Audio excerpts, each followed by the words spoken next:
Mutiara Nasihat. Rangkaian Mutiara Nasihat.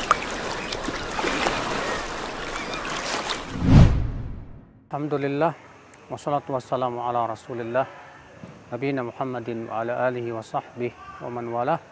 Asyhadu an la ilaha illallah wahdahu la syarikalah wa asyhadu anna Muhammadan abduhu wa rasuluh, amma ba'd. Saudaraku, setiap kita tidak lepas dari yang namanya memangku amanah. Amanah itu bermacam-macam ya. Amanah berupa tanggung jawab yang harus kita lakukan. Anda sebagai seorang ayah, amanah. Seorang ibu juga amanah. Sebagai seorang istri, amanah.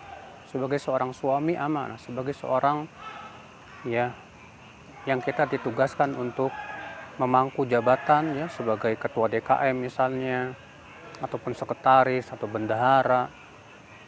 Semua itu amanah, saudaraku sekalian, azani Allah wa iyyakum. Demikian pula ketika kita dititipi uang atau dititipi sesuatu, itu amanah. Semua itu adalah amanah, saudaraku sekalian. Dan amanah itu pasti akan ditanya oleh Allah Subhanahu wa taala. Maka kewajiban kita harus sadar tentang amanah yang sedang kita jalankan itu apa. Sebagai seorang ustadz, dia punya amanah untuk apa? Menyampaikan ilmu dengan penuh amanah. Dia harus berusaha bersungguh-sungguh memberikan manfaat kepada umat. Dia memberikan suri tauladan, contoh, dan terus menambah ilmu untuk memberikan faedah kepada mereka. Sebagai seorang guru yang ada di sekolah, dia diberikan amanah untuk mengajar kepada murid-muridnya dengan penuh sungguh-sungguh agar murid-muridnya itu berkualitas dalam keilmuan mereka. Sebagai seorang suami, dia harus sadar amanahnya apa, tugasnya apa. Dia harus memberi nafkah kepada anak istrinya. Demikian pula untuk amar ma'ruf nahi mungkar, menjaga agama mereka, mengajarkan ilmu ketika mereka tidak tahu. Demikian pula seorang istri harus tahu amanahnya apa yang sedang ia pikul. Setiap orang masing-masing harus tahu dulu apa amanah yang sekarang sedang ia beban, apa sedang ia tanggung. Kemudian setelah kita tahu, kita harus tahu apa yang harus kita lakukan untuk menjaga amanah yang Allah berikan kepada kita itu. Iya. Kemudian kita minta kepada Allah kekuatan untuk bisa melaksanakannya. Dan kita harus yakin bahwa amanah ini berat di mata Allah. Allah berfirman, "Inna 'aradna al-amanata 'ala as-samawati wal ard wal jibal fa abaina ay yahmilnaha." Sesungguhnya kami menawarkan amanah kepada langit, bumi, bahkan kepada gunungan. Ya, ternyata semuanya menolak. Wa asfaqta minha, bahkan merasa takut. Wa hamalahal insan, tapi manusia mau untuk menjalankannya. Ya, kenapa? Wa kana al-insanu zaluman jahula, karena manusia itu zalim dan bodoh. Manusia melihat jabatan padahal itu amanah. Tapi mereka berebut pengen dapat amanah tanpa memikirkan tentang tanggung jawabnya yang berat di sisi Allah.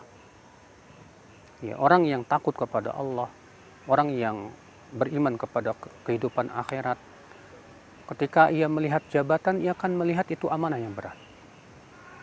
Ya, makanya tidak aneh salafus saleh mereka lari dari jabatan karena mereka tak sadar bahwa itu amanah berat sekali di mata Allah Subhanahu wa taala.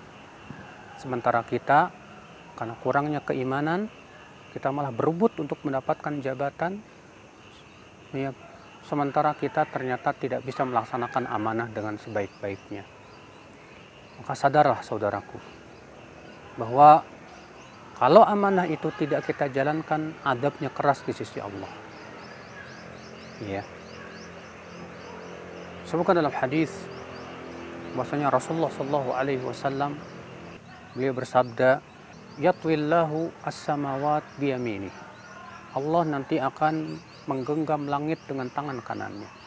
Lalu Allah berfirman, "Anal malik, akulah raja." Aina mulukul ard, mana raja-raja dunia itu? Subhanallah, ya, para pemegang amanah ini akan dicari oleh Allah pertama kali nanti pada hari kiamat, saudaraku. Maka hati-hatilah, ya, siapapun kita, apapun jabatan kita, hatta sebagai seorang suami, ya, sebagai seorang istri, itu amanah yang harus dijalankan, ya, karena naudzubillah jangan sampai amanah menyeret kita ke neraka. Disebutkan dalam sebuah hadis bahwasanya ketika manusia melewati jembatan Sirat yang terbentang di atas api neraka, maka akan berdirilah amanah dan silaturahim di kanan dan kiri daripada jembatan itu. Dan mereka akan bersaksi siapa saja yang melaksanakan amanah dan siapa saja yang memutuskan silaturahim dan tidak menjaga silaturahim. Subhanallah, saudaraku sekalian. Tentu ini sangat mengerikan sekali. Maka kita berusaha sekuat tenaga untuk melaksanakan amanah dan mintalah kepada Allah kekuatan. Wabillahi taufik. Assalamualaikum warahmatullahi wabarakatuh. Inna 'aradna al-amanata 'ala as-samawati wal-ardi wal-jibali fa'abayna an yahmilnaha wa ashfaqna minha wa hamalaha al-insan innahu kana zaluman jahula. Untayan Mutiara Nasihat.